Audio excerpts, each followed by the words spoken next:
بسم الله الرحمن الرحيم. يا أيها المزمل قم الليل إلا قليلا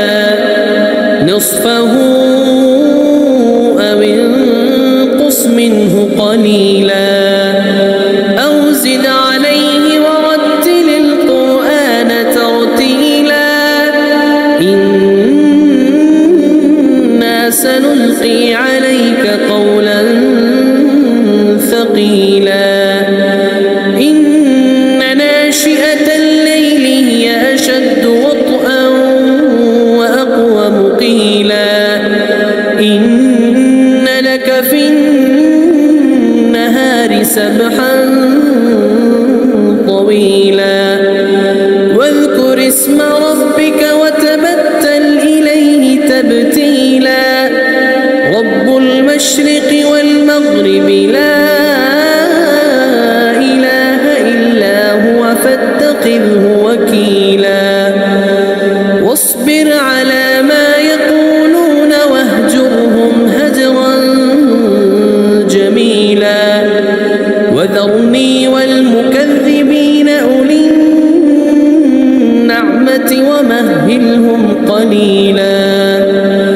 إن لدينا أنكالا وجحيما وطعاما ذا غصة وعذابا أليما يوم ترجف الأرض والجبال وكانت الجبال كثيبا مهيلا إنا أرسلنا إليكم رسولا شاهدا عليكم كما أرسلنا إلى فرعون رسولا فعصى فرعون الرسول فأخذناه أخذا وبيلا فكيف تتقون إن كفرتم يوما يجعل الولدان شيبا السماء منفطر به كان وعده مفعولا إن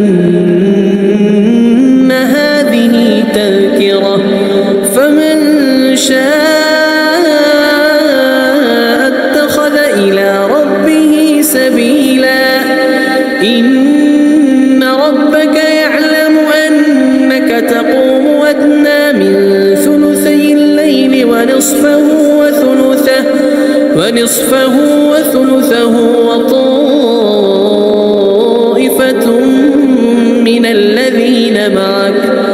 والله يقدر الليل والنهار علم أن لن تحصوه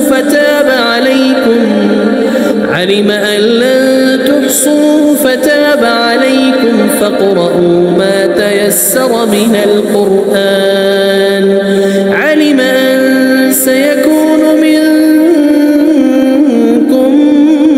مرضى وآخرون يضربون في الأرض يبتغون من